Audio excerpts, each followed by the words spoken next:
Adam Miller, welcome to the Brentwood Voice. This is a new voyage for us. It's a new podcast that we're starting. I've been part of the local news scene for quite a while. I started this little paper called the Brentwood News way back in 1991, and I'm trying to go a little more modern, a little more digital. And you are our very first interview. You're from Brentwood, so you get an automatic in. I hear you're running for mayor. That is true. Well, thank you for having me. Appreciate being the first one on. Yeah. So we're actually part of a nonprofit I started. It's called Our National Conversation. It's a nonpartisan gathering place. A bunch of students from around the country came together to build a news outlet and commentary outlet where it's completely nonpartisan. So Republicans, Democrats, Independents, everybody's welcome at our national conversation. Brentwood Voice is kind of a local subdivision of that. So why don't we start with you? Tell us about yourself. You're new to the political scene. A lot of people don't know you yet. Maybe as a result of this podcast, more people will get to know you, but just take 2 or 3 minutes and tell us about yourself. Sure, Brentwood resident, father of three, longtime entrepreneur in Los Angeles. I built a business called Cornerstone On Demand that became one of the largest technology companies in the world and the largest education company in the world. Started in my apartment and grew it to 3,000 employees in 25 countries, serving tens of millions of people in delivering literally billions of classes to people around the world to help them train and develop and improve their lives. I used all of what I learned to start addressing some other social challenges and ended up over time working with veterans, building out Team Rubicon, where I served as chairman for a decade, still on the board, where we take the skills of veterans working after serving tours, whether it's Iraq and Afghanistan or maybe other places in the world, and apply their skills to do humanitarian aid. So we do disaster relief, also disaster readiness and disaster recovery, and have been doing that now for quite a while. I started an initiative in LA to help young people in underrepresented communities get jobs in what is now the fastest growing part of the LA economy, technology, and built a program called the Thousand Interns Initiative. The goal was to help 18 to 24-year-olds from predominantly South and East LA who didn't have access to those kinds of jobs, internships and apprenticeships. And at the time, it seemed like a crazy idea. We started it after George Floyd was killed, and that has grown, and we've delivered over 2,000 internships to that population. It's still going. We're now doing about 500 a year. I also worked in food allergy. Uh, it affected our family like so many others, and started what became the largest food allergy nonprofit in the country called FAIR, and helped build out the UCLA food allergy program, built a venture fund around food allergies, and really helped people from that perspective. And that's something that I helped build. And more recently, after Cornerstone was sold in 2021, my wife and I really focused on some intractable problems, including in LA homelessness. And we started an organization called Better Angels with a focus on really trying to tackle this epidemic of homelessness in LA. And we've had a lot of success. We've through our prevention programs have helped thousands of Angelenos avoid eviction and stay housed, stay off the street.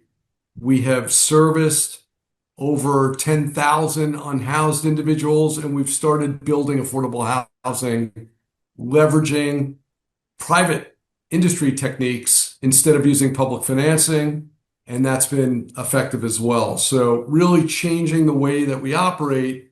But the more work I've done in these different sectors, the more work I've done trying to help people, and the more I've interacted with the city, I've understood at a very deep level the dysfunction and ineffectiveness of how the city is operating and started to get very frustrated about what was wrong and what can be better. It's made the city a hard place for people to live, and it doesn't have to be this way.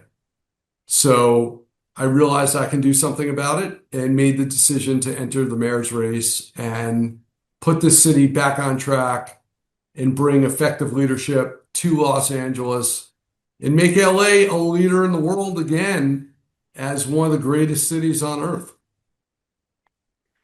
You know, you left out a very important detail. I looked at your website today and it said that you coached an AYSO soccer team.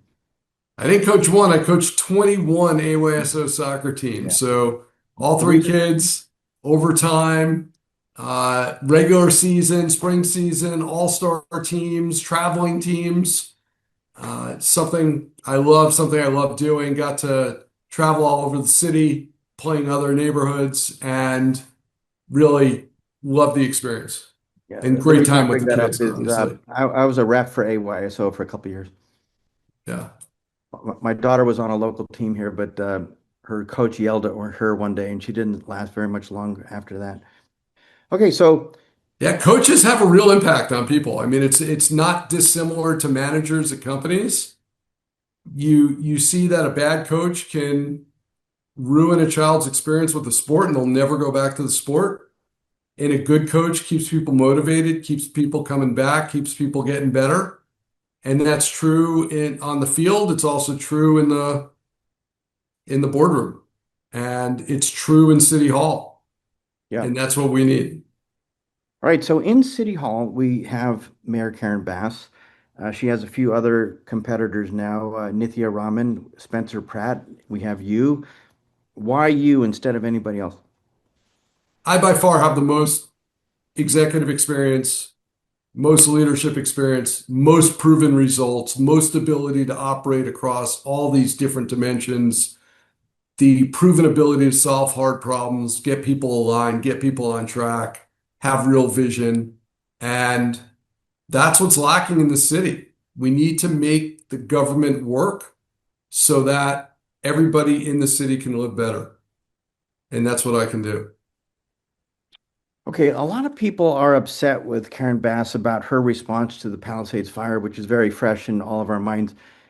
If you had been in charge at the time, I mean, hindsight is always 2020, but do you think you would have been more prepared? And how do you look at the public safety issues on a forward-looking basis? What will you do differently? Yeah, so I evacuated from Brentwood like everyone else, and we actually evacuated twice during the fires. We also at Better Angels spun up a fire response initiative within 6 days of the fire starting that kept people housed and helped people find their footing who were impacted by the fires. Thousands of people, thousands of Angelinos. And I think most importantly, I have extensive experience in disaster relief. Team Rubicon is one of the top humanitarian aid organizations in the world. And we really focus not on one thing, but on three things: disaster readiness, disaster response, and disaster recovery. And I would argue that Los Angeles failed at all three things. I would not. I would have done much more to make sure that we're prepared. And I think, quite frankly, not just with the fires that happened, but with fires that will happen in the future and other disasters that could happen in the future, you have to be prepared. We have to have better incident management when it happens. And so disaster response could be much more effective. And that's partially innovations that are out there. Part of it is process reengineering. Part of it is the right staffing and management of what's going on. And even right now, we could be doing a much better job with recovery. We should be permitting much faster. We should have cleared much faster. We have not done enough testing. There is much more that could be done to make us safer, both now and into the future, and I can deliver that. Okay, so the Bass administration and the fire department and seems like everybody involved created a lot of failure here. They just didn't seem prepared. The reservoir was empty. The fire hydrants weren't working. Have you personally ever experienced any business failures that you learned from, and what lessons stick with you today that you could apply to your administration in City Hall? Well, I don't know anybody successful that hasn't also failed. And so failure is how we learn and how we grow. So yes, I've had business failures. I've had project failures, issues. I've lost sales that, we should have won. I've lost clients that we should have kept over time. And all those things teach you that you need to continuously improve. And one of the things that's super important in any project or initiative or company, and certainly in every disaster, is the postmortem. So, what did you do wrong? What did you do right? What can you do better after the fact, right? It's the after action report. And the fact that we are playing around with the results, even after the fact, is really a disservice to everybody involved because that's how you learn, that's how we grow, that's how we improve. And there has to be transparency, there has to be accountability because that's how you get better. What do we need to do better when it comes to homelessness? This has been around for a couple of decades now, and it doesn't seem like we've made nearly enough progress. Well, we've made virtually no progress. In fact, we've spent about $10 billion over the last decade, and the situation got 70% worse over that same time period. We have in the county, so not just the city, but the county, over 70,000 unhoused individuals. You can basically fill SoFi. And in the city, we have over 40,000 unhoused individuals. It's not good. It's terrible. And the thing that really troubles me is it's become almost acceptable in LA that this is the reality, that people have almost given up, that there's a way to solve this problem. People told me recently that homelessness isn't even a top issue in LA anymore. And I thought, number one, that's not true. But number two, for anybody that thinks that, it's really sad because it means they've given up. And this problem too can be solved. So we did a tremendous amount of research before we started Better Angels to understand what was working, not in LA, but in other cities, in other countries. What were effective techniques? What was working and not working in LA?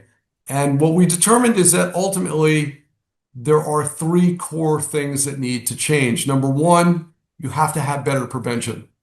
So if your bathtub is overflowing, first thing you want to do is turn off the faucet. And we're not doing that. We do not allocate enough resources to prevention. Better Angels has been using microfinance techniques through our STEP fund, which stands for short-term eviction prevention, to keep people housed. It's been very effective. We've been able to keep thousands of people housed through our programs for very little money relative to what happens when they become unhoused. So it's about 98% cheaper, literally. Number two, you got to have more housing. So homelessness is in part a housing problem. And the reality is just like musical chairs. If a chair gets pulled away, who gets left out? The slowest person. So same thing's happening here. If there's not enough housing, who gets left out? The most vulnerable people are the ones who don't have the housing. And so if we have more housing, fewer people are without housing, and then you don't have the same level of issue. But even if you solve both of those things, you still have to deal with the 40 plus thousand people who are unhoused today. And that means better services, better processes, better utilization of interim housing, and better use of technology to make the system operate better and to deliver more services more efficiently. And again, Better Angels took a different approach that has made resource distribution much more effective through what we call resource days, where instead of expecting unhoused individuals who can't really move around easily to go throughout the city to get the services they need. Rather, we bring all the services to them at community meals and events, and we're able to much more efficiently service thousands and thousands of people. And it works not just for us, but for all of our partners to more effectively and more efficiently deliver their services, which is good for everybody. It also means that we should be spending less money, not more money on this, if we were doing it more efficiently. And that would be money left over to do things like fix the streets, deal with sanitation, fix the streetlights, and get this city beautiful and working again. What about the mental health component to the homelessness issue? I mean, we have a lot of people who need help. Is it time to bring back some form of institutionalization? We have drug abuse on the streets. We have alcohol problems. I mean, a lot of these people can't help themselves. Yeah, so there's two aspects of this. So number one, absolutely we need services, and whether we're talking about permanent housing or interim housing, we have to have the nonprofits wrapping around services to support the individuals that need it. We also can do a better job of leveraging existing programs that are out there around addiction, around mental health, to get people the treatment and the housing that they need. In addition, you have to realize that our approach in this city has been to address the people who are the most chronic first, but also who've been homeless the longest first. And as you can imagine, any of us, if we were on the street for a few days, we're fine. For a couple of weeks, we're probably tired, but can get by and get back on our feet. But after a few months, any of us would start to develop serious mental and or physical conditions. And that's exactly what's happening. So because we're not able to deal with people quickly and we're not being efficient about it, we're adding to the pool of people that have mental illness, that have addiction, that have serious impediments to being able to get back off the street. Okay, you mentioned money a few minutes ago. Let's switch topics here and talk about Sure. finance. The city is facing a huge deficit. You know, some people say it's about $1 billion. Some people think it's even greater if you pile on hidden costs like pensions and that sort of thing. You're a business guy. You're smart about money. What would you do to get LA's financial house in order? Well, number one, you got to live within your means. So you got to make tough decisions. You have to be able to operate financial budgets. Unfortunately, we don't do tests on financial knowledge or accounting skills when people move into office. So I have an MBA, I worked in finance, I have a CPA. I know how numbers work. I've run big budgets. I've been a public company CEO for 10 years. I know how these things operate, and we can do much, much better. We can make better decisions. We can operate more efficiently. We can reallocate budgets. We can do a better job with our treasury in the way we operate our finances overall. We can also lever up our money more efficiently. All of these things are possible and doable, but not being done today. And some of that's the leadership, right? You got to be able to make decisions and make tough calls. Do you have a specific plan for making the tough calls? Like, would you consolidate departments? Would you lay off people? Would you raise taxes? How do you fix this? Well, I don't think you need to raise taxes. We already pay more taxes than anywhere else in the country. I don't think people have any appetite for higher taxes.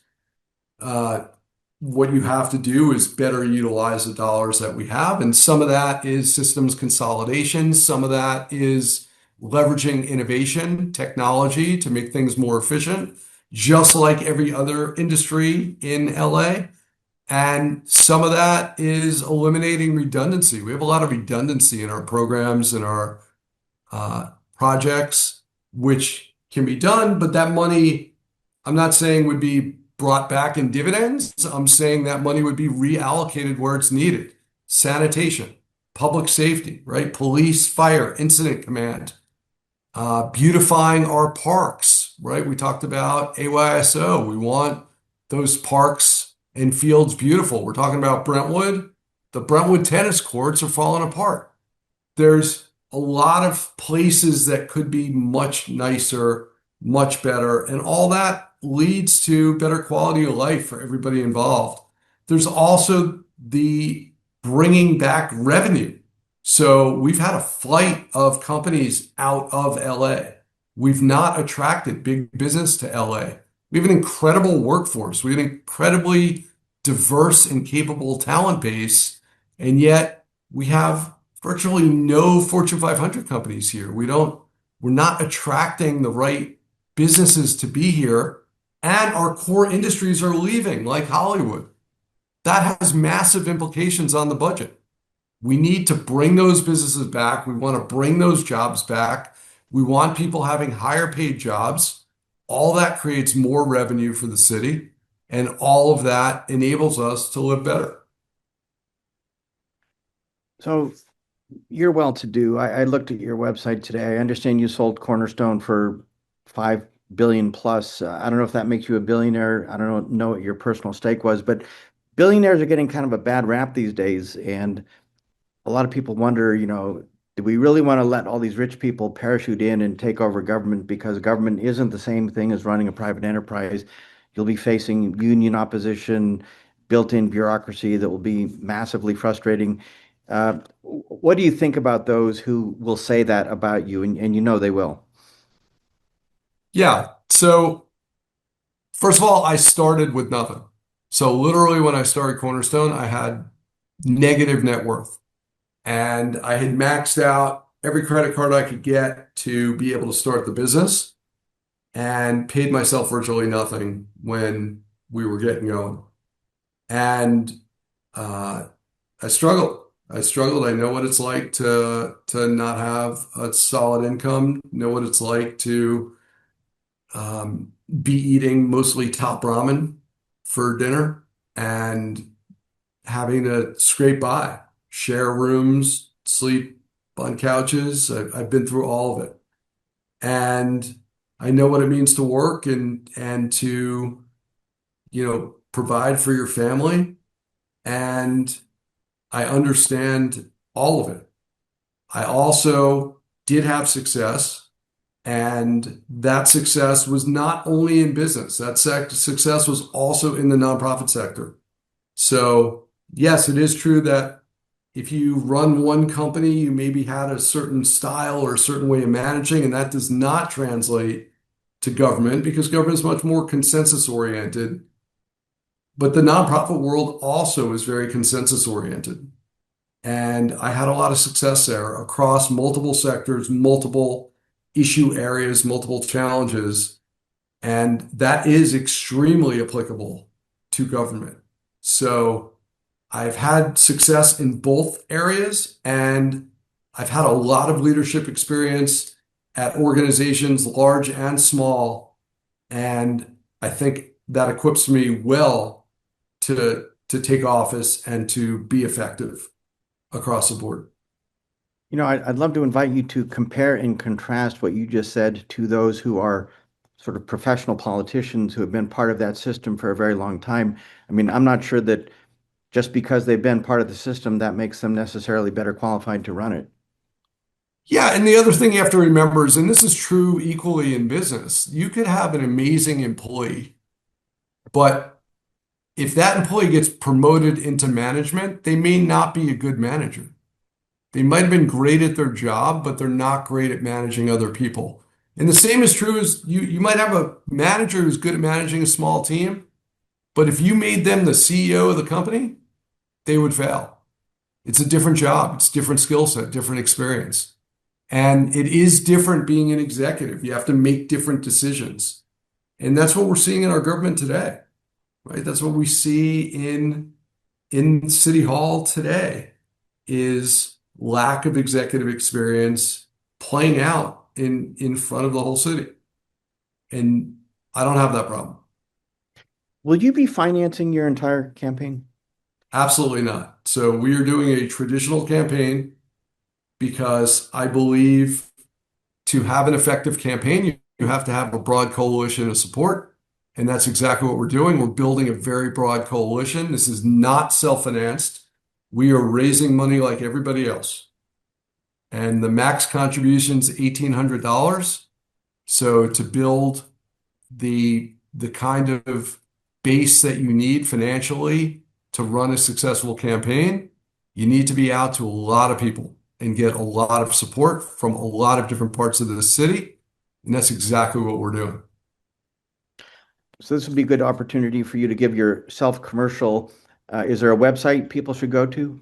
Yeah, so we want support. We want people to join us financially. We want people to join us as volunteers. We want people involved in the campaign however they're able. And they can do that at votemiller.com. So www.votemiller.com, and all sorts of information is available there about the platform, my background, what we're working on, why I'm running, and how to get involved, whether it's, again, donating or volunteering or both.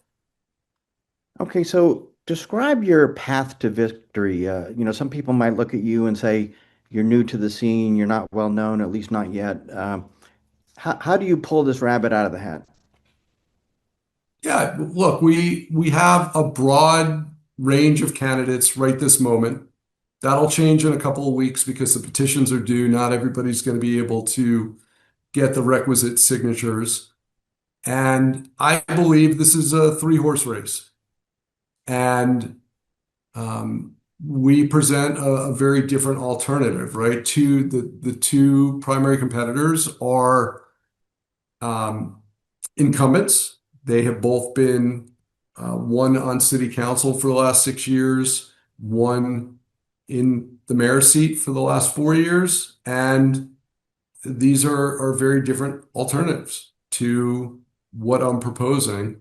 I also have very different background, very different experience, and a proven track record of results, which unfortunately the other two don't have. If they did, I probably wouldn't be running. But here we are. The city is on a decline. It doesn't need to be. We could do much better. And I believe I present a really compelling reason to have hope in the future of the city and in the success long term of LA.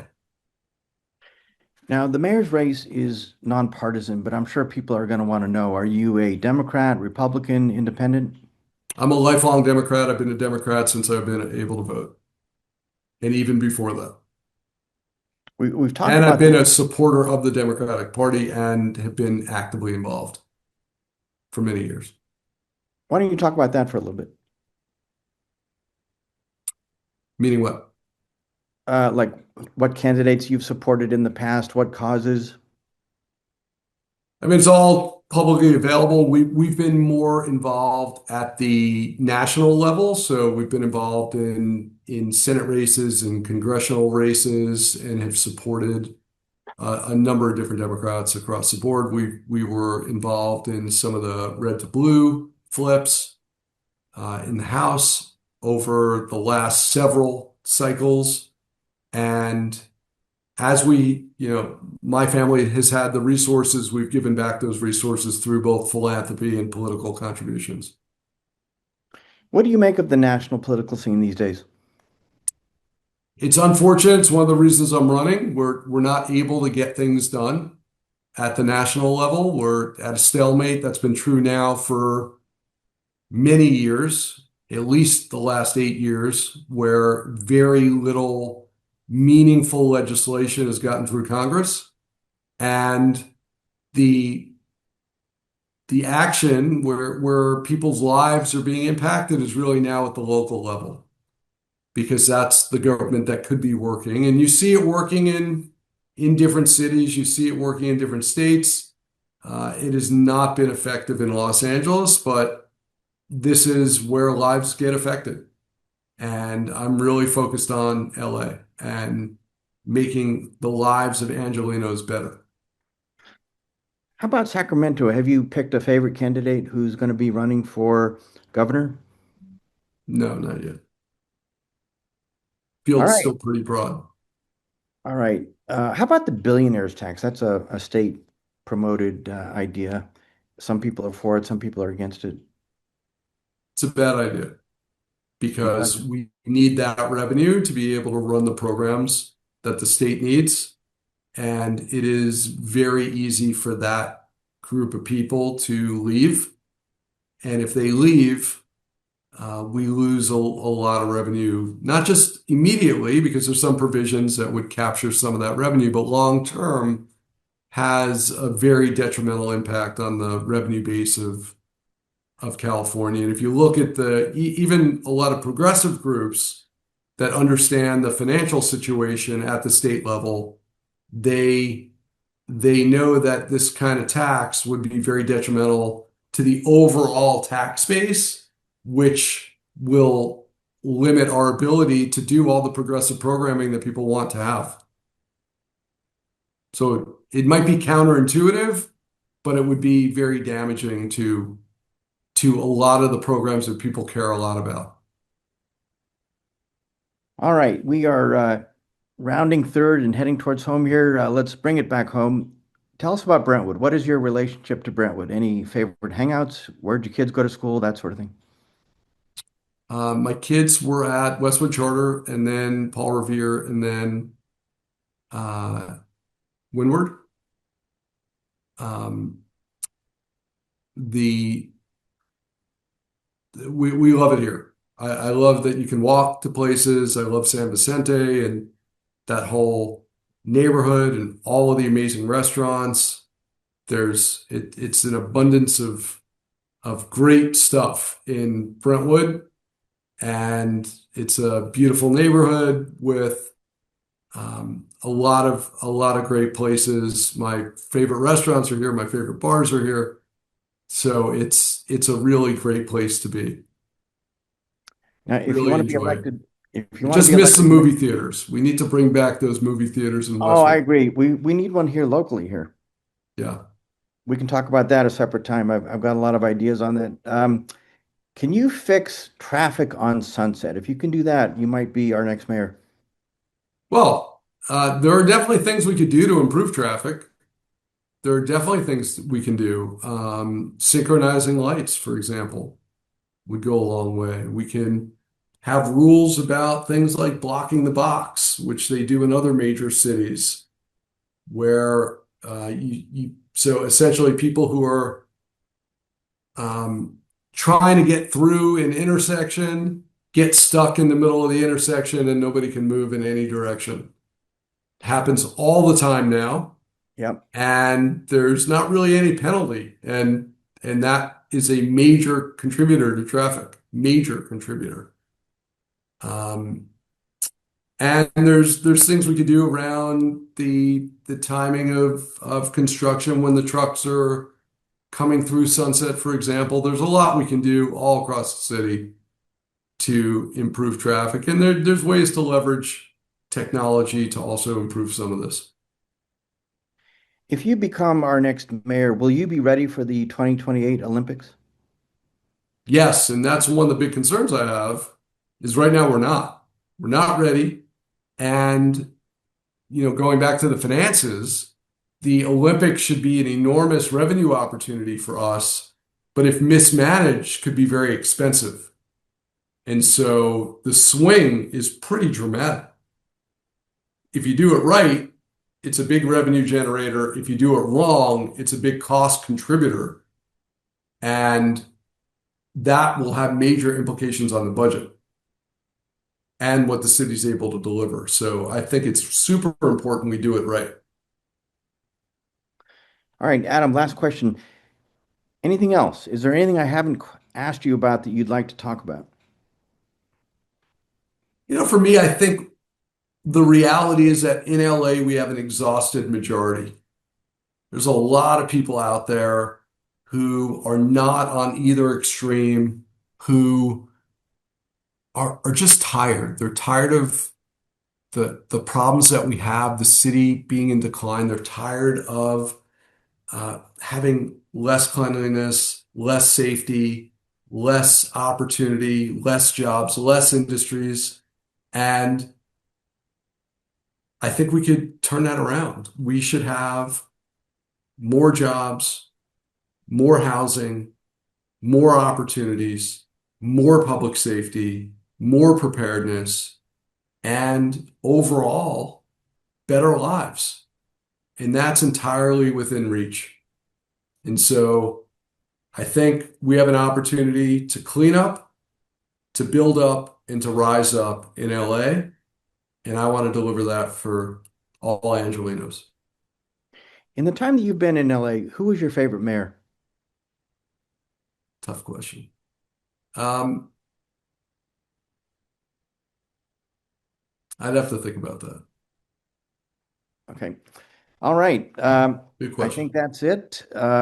Adam, thank you very much. That's it for now with the Brentwood Voice, and we look forward to hearing from you again in the future. Can we call you again? Absolutely. Very good. And call us All too right. if you Hope want to to talk. see you at votemiller.com. Thank you. Very good. Bye.